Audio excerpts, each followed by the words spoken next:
یه وقتایی آدم فکر میکنه که با ماشین زمان اومده به دهه مثلا 1950 با موضوع پرورش ماهی.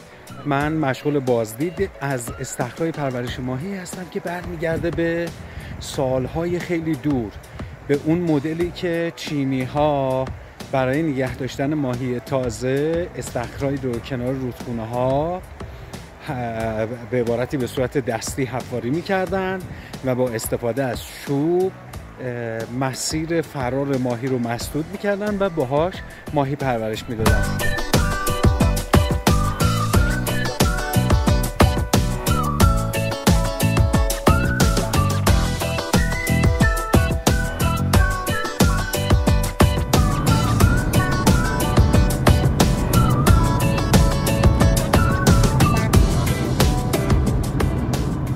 منطقه ماهی قزلالا و ماهی سالمون تولید میکنه و جالبه بدونید که به خیلی از کشورها، یا بهتر بگم به روسیه، به ارمنستان و کشور آذربایجان هم صادر شده و چقدر هم طرفدارای منحصر به فرد خودش رو داره اینجا و فوق‌العاده است. ماهی اینجا لذیذه.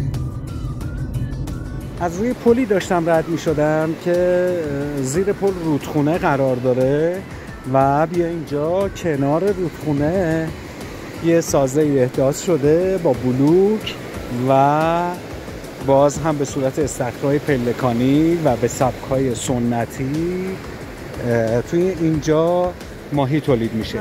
مزرعه آقای رحیمیه و من توی سفرهای قبلی، یا بهتر بگم سفر سال گذشته، اینجا رو آمدم. یه تصویر خیلی کوتاه و بسته ای از اینجا انتشار دادیم و خیلی آدم زحمتکش و البته یه آبزی پرور حرفه‌ای شده. خدا قوت بهش بگیم و به همه کسانی که توی این منطقه با این سختی ها دارن ماهی تولید میکنن. دمتون گرم.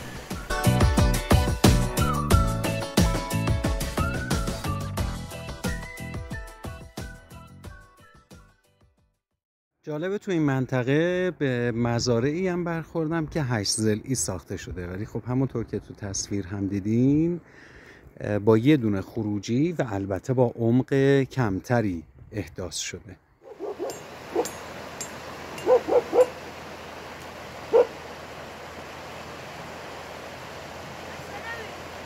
سلامت باشی. ممنونم عزیزم.